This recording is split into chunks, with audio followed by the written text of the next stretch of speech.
October, 1887. High Plains of Montana Territory.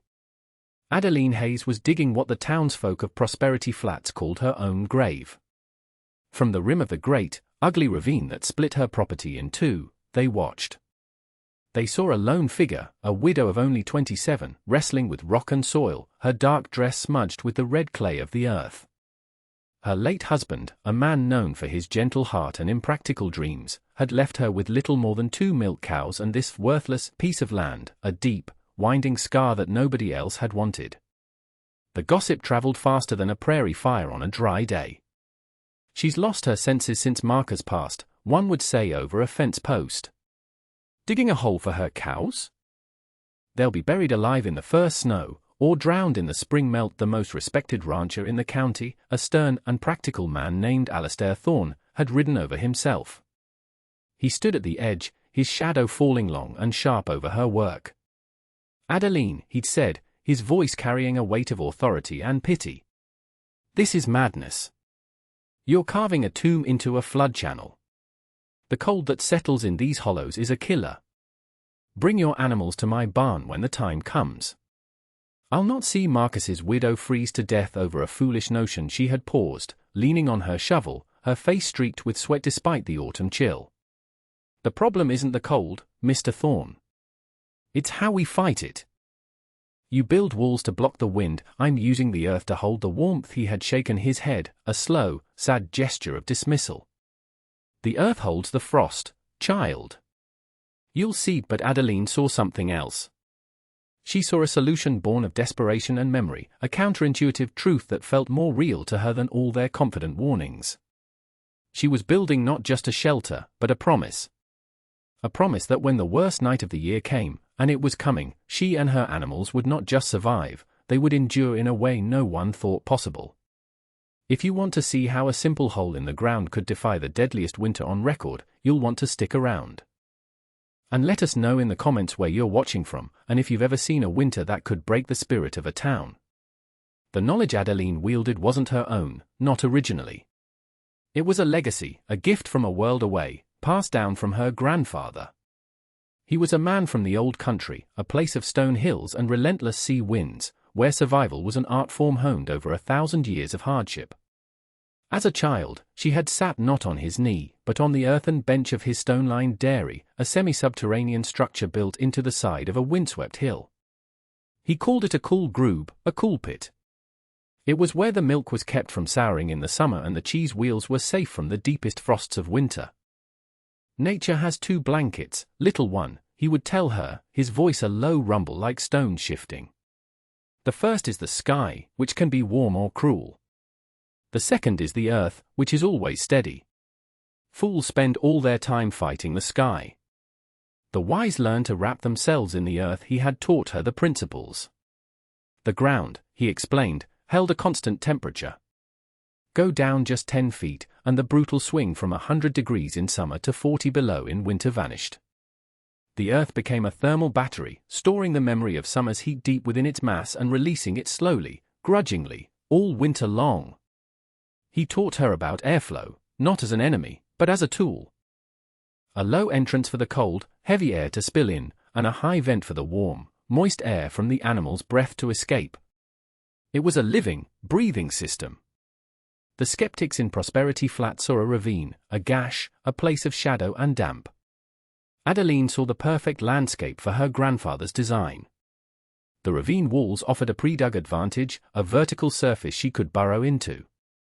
The deep bottom would be the coldest point, a natural sump for the frigid air, leaving the dugout caves on the sides relatively warmer.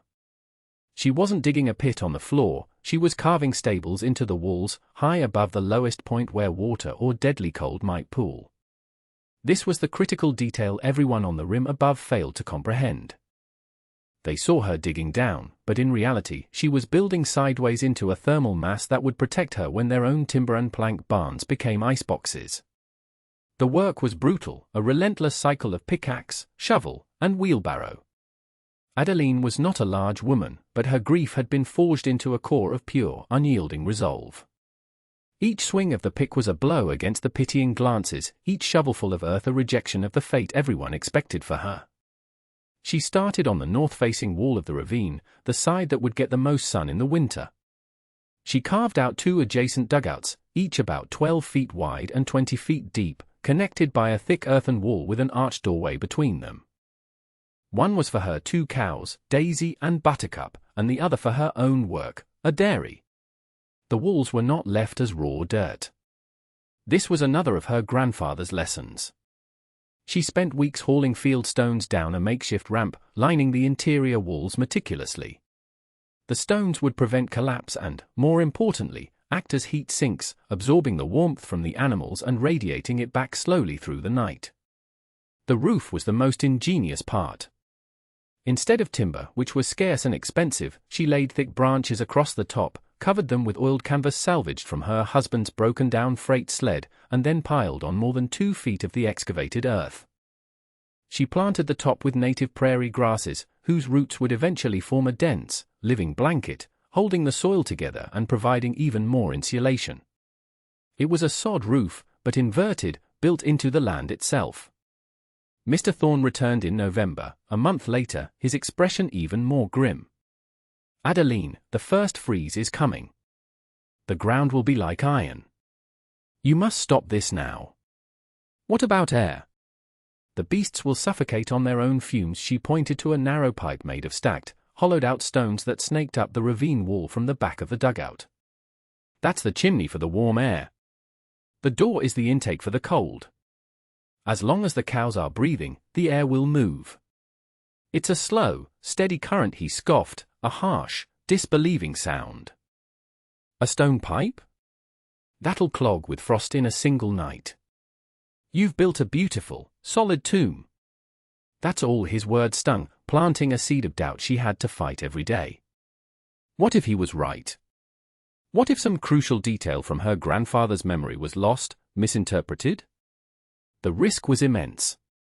But the memory of Marcus, who had always believed in her quiet strength, and the rumbling certainty of her grandfather's voice, pushed her forward. She finished the heavy timber door just as the first snowflakes began to drift from a leaden sky. She led the 2 cows down the winding path into the ravine. They were hesitant at first, their hooves slipping on the damp clay, their breath pluming in the increasingly frigid air. The world above was fading to gray, the vast openness of the plain surrendering to the enclosed, sheltered reality of the ravine floor. Daisy, the older of the 2, balked at the dark entrance of the dugout. Adeline didn't pull or shove. She walked inside, lit a single lantern, and began to hum a low, steady tune her grandfather used to sing while milking. The soft light, the promise of fresh hay piled in the corner, and the familiar, calming sound of her voice were enough. Daisy took a tentative step inside, then another. Buttercup followed close behind. The moment they were both inside, the atmosphere changed. The space was no longer just a cave, it was a barn.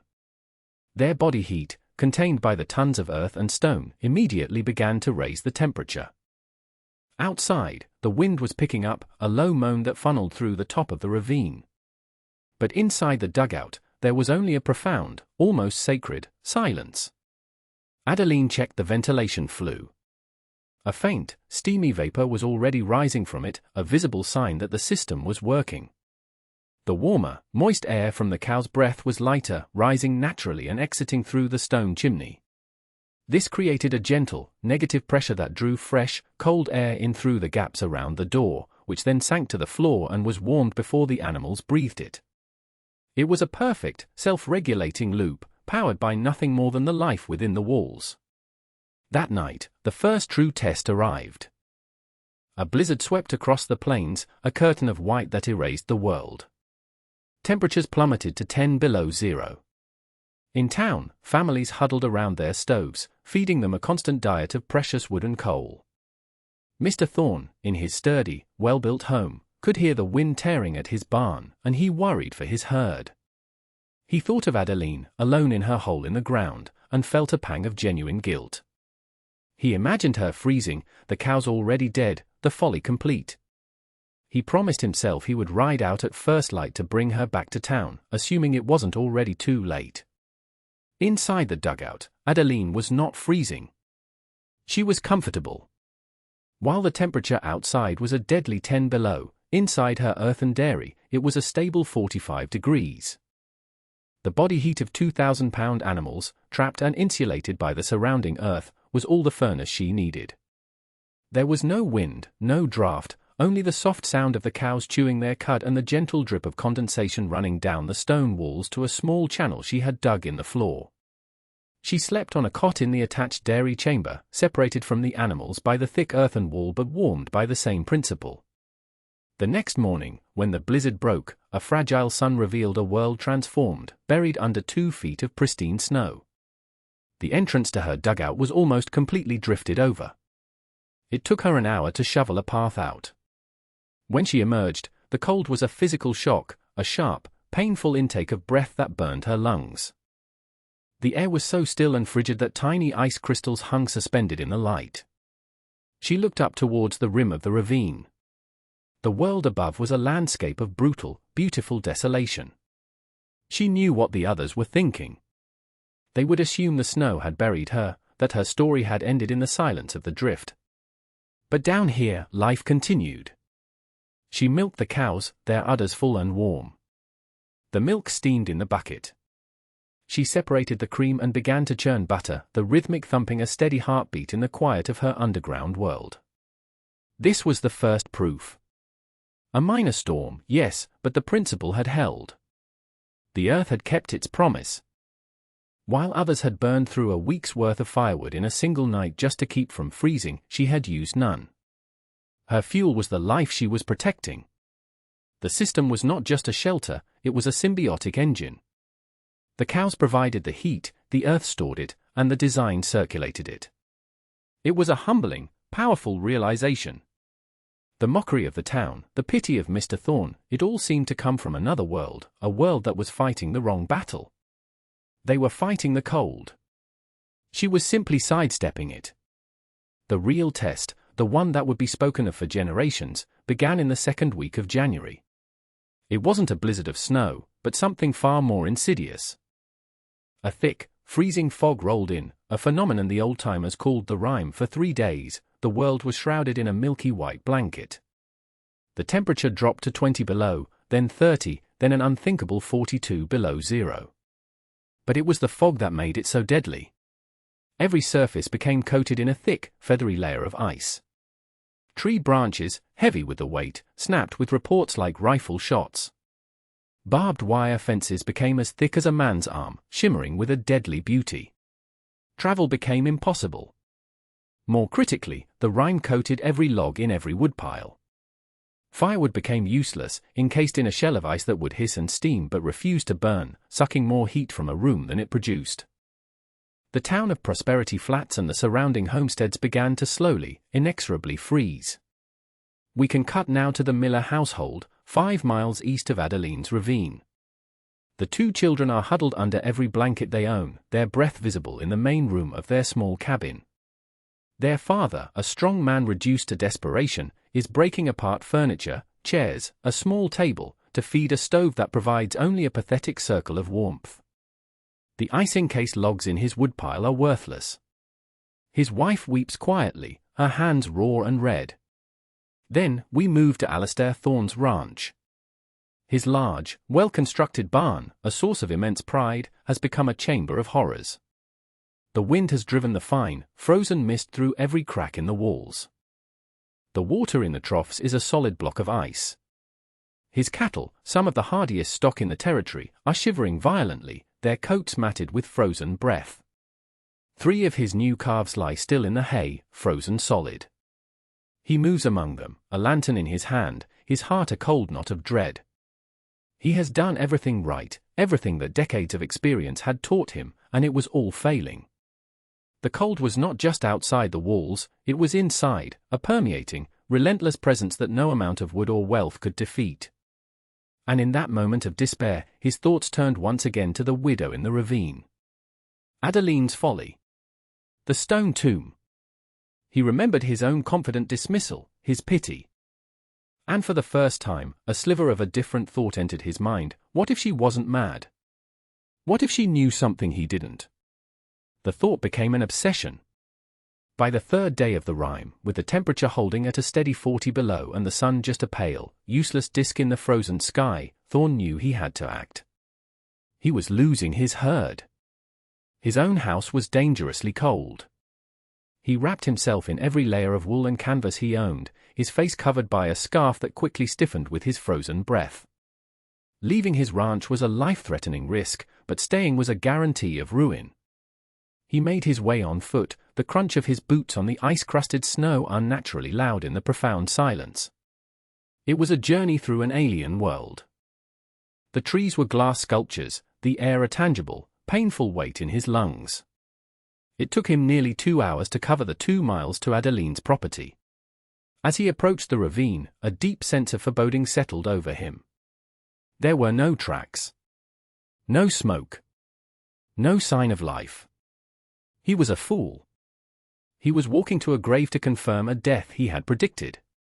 He stood at the rim, peering down. The bottom was filled with a deep drift of snow and frozen fog, a place of absolute stillness. He almost turned back, but some instinct, some desperate hope, urged him on.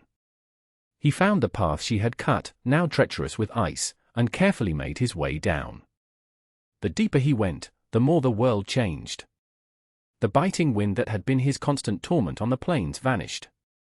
The air, while still cold, lost its vicious edge. He was below the wind, in the calm pocket of the earth. He found the dugout entrance, a low, dark mound almost indistinguishable from the surrounding terrain, marked only by the heavy timber door, which was coated in a thick layer of feathery rime. He hammered on it with his gloved fist, the sound muffled and dead. "Adeline," he yelled, his voice hoarse. "Adeline Hayes, are you in there?" For a long moment, there was nothing. He was too late. He had come all this way for nothing. He was about to turn away when he heard a faint scraping sound from within. A heavy bar was being lifted. The door creaked open a few inches. The first thing that hit him was the warmth. It was not the dry, scorching heat of a stove, but a gentle, moist warmth that smelled of hay, earth, and living creatures. It was an impossible wave of life in a world of frozen death. Adeline stood in the opening, holding a lantern. She was not frostbitten. She was not starving. She was wearing a simple wool dress, her cheeks flushed with color. Behind her, in the soft lantern light, he could see the 2 cows, placidly chewing, their coats sleek and healthy. The air inside was not foul or stagnant, it was fresh, filled with the sweet scent of milk. Thorn stared, speechless. He stepped inside, pulling the heavy door closed behind him, and the last vestiges of the brutal cold vanished. He took off his gloves, his fingers aching as feeling returned to them. The temperature, he guessed, had to be 50 degrees. 50 degrees, with no fire, while the world outside was 40 below. How, he finally managed to whisper, his voice cracking with disbelief and awe. Adeline looked at him, her expression not triumphant, but calm, almost serene. "It's the earth," she said simply. "It's holding the warmth from the cows. The ground beneath our feet is 45 degrees, year-round. We're just borrowing its steadiness." She gestured to the stone walls, which were cool to the touch but not cold, and were radiating a faint, steady energy. In the adjoining chamber, he could see wheels of cheese aging on wooden racks and clay jars sealed with wax. She had not just been surviving, she had been working, producing, thriving. He saw the full reality of her design not as a whole, but as a system. A perfect, elegant machine that used natural principles to create a haven. He looked at her, this young woman he had pitied, this widow he had dismissed as mad, and he felt a profound sense of shame, followed by an overwhelming wave of respect. She had not fought the winter. She had made peace with it. She had found a way to live within it, not against it. In that moment, Alastair Thorne, the most practical man in the county, understood that he knew nothing at all about survival. "My calves are dying," Thorne said, the word stripped of all his usual pride. "My herd is freezing. My own home. We're burning the furniture to stay alive. I was wrong, Adeline." We were all wrong. He was not just a skeptic witnessing a miracle, he was a man at the end of his rope, begging for help from the very person he had scorned. Adeline listened without a trace of "I told you so" in her eyes. She saw not the arrogant rancher who had lectured her, but a neighbor in desperate need. Her first instinct was not to hoard her success, but to share its fruits. She ladled fresh, warm milk into a mug and handed it to him. It was the richest, most life-affirming thing he had ever tasted. She cut a thick slice of pale, yellow cheese from a wheel. It was food, yes, but it was more than that. It was proof. It was concentrated warmth and life, produced in the heart of a frozen wasteland. "This won't save your herd," she said, her voice gentle but firm. "But it will help your family. Take this." She began to pack a basket, a full wheel of cheese, 2 heavy jars of thick yogurt, another of butter, and a large jug of milk. It was a fortune in the midst of this crisis. "What do I owe you?" he asked, his voice thick with emotion. "Nothing," she replied. "Just understand why it works. It's not magic. It's just listening to the ground." That day, Thorne made 2 trips back and forth between his ranch and the ravine, carrying life-sustaining food for his family and 2 other neighboring households whose distress calls he'd heard. The story spread, carried on frozen whispers from one desperate homesteader to another. Adeline's folly was no longer a joke. It became a beacon. People started to arrive, skeletal figures emerging from the rime, drawn by the incredible rumor of warmth and food. She never turned anyone away. Her small dairy, intended for her own subsistence, became a lifeline for 3 struggling settlements. She taught them the principle. She would take them into the dugout, have them place their hands on the stone walls, and explain the thermal mass. She showed them the ventilation system, the elegant, simple engine of air circulation. They saw her healthy cows, the antithesis of their own suffering livestock, and they finally understood. The ravine was not a grave. It was a womb. When the Great Freeze finally broke a week later, leaving a shattered and depleted landscape in its wake, the legend of the widow's dairy was cemented.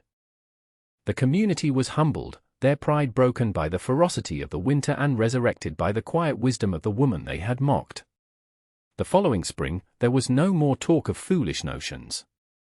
Instead, men came to Adeline's ravine not to lecture, but to learn. Alistair Thorne was the first. "Teach me," he said, standing not at the rim looking down, but at her door, looking in. "I want to build one for my herd before next winter." And so, Adeline Hayes, the reclusive widow, became a reluctant teacher. She didn't hold classes or draw diagrams in the dirt. She simply showed them. She walked them through her space, explaining the why behind every stone and every shovelful of earth. She explained that the depth had to be right, that the ventilation had to be balanced, that the entrance should face away from the prevailing winter wind. The technique began to spread. They called it the ravine way. Homesteaders who had ravines or even just steep hills on their property began to dig. They helped each other, a communal effort born from shared hardship and a newfound respect for the earth's logic. That next winter, and for all the winters that followed, there were no more stories of herds freezing to death. The dugouts became a common feature of the landscape, their grass-covered roofs blending seamlessly into the hills, their life-sustaining warmth a testament to the idea that the best solutions are often found not by building higher, but by digging deeper. Adeline's legacy was not just in the structures themselves, but in the shift in thinking she inspired. She taught a community of rugged individualists that the harshest elements are not an enemy to be conquered with brute force, but a partner to be understood and worked with. Decades later, long after Adeline had passed, agricultural engineers and architects would visit the area, studying these old, effective structures.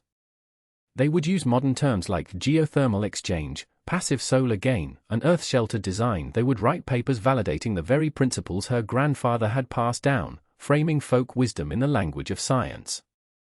They confirmed what Adeline had always known, that the earth offers a steady hand in a volatile world, and true resilience comes from having the humility to take it.